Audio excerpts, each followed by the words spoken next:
Okay, so here we are. We're at the last S. So we've been through the S-A-L-E-S. Now, what is that last S? Well, I really look at it from this point of view, and that is seeing you, setting the stage. How often are you going to be working with a client or a real estate agent that's showing your listing, or perhaps bringing in an offer on your particular listing, or that you're going to show a home at this point, or you have the offer as for your buyers, and you need to now go in and work with the other side? Well, I'll tell you, it is imperative that you start to look at what resources are available to learn about the competition. And that could be a new client, that can be another agent that's showing your property, another agent where you have to go present your offer, another offer or an agent that's bringing in an offer on your property. And I'll tell you what, I Google everybody, and then I Facebook them, and then I LinkedIn to them at this point. I want to know who they are. I want to know as much as I possibly can about them before they sit in front of me or talk to me on the phone. If people that I know that work with these particular people or have or might know them in the field, I find out. I do my homework. I will tell you, in a jury selection situation, they basically do this. They want to look at all the background. So it's not just they fit a specific stereotype. They are this old, male, female, white, not white, etc. They want to know about these people. Do they have biases at this point? Is there some kind of credibility issue that may come up in their determining whether my client as a lawyer is guilty or not? In the case of my buyer-seller situation, the more I know about the real estate agent, the better prepared I can be for presenting my offer or receiving the presentation of an offer. I will tell you that if I Google somebody and they don't come up, they just don't have a personality, one of two things is, well, top of my mind.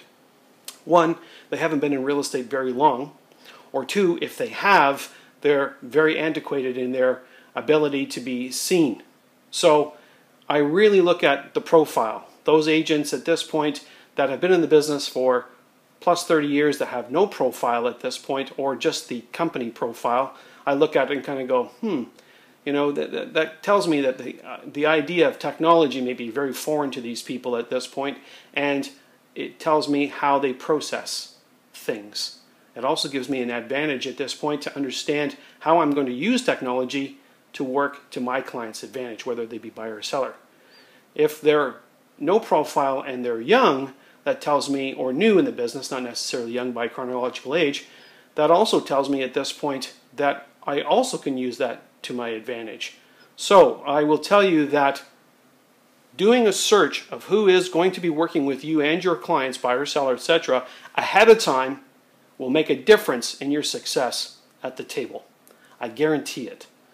If you are that particular person and you look at that profile, or you have friends and family, etc., Google you, and you don't like what you can see showing up at this point, you can change it. Start putting programs together, start putting information, content information, if you put it on your Facebook, if you put it on Google, Twitter, or whatever the case may be, that of the image that you do want to portray going out there. You can set the stage. And be aware, because people like me, we look.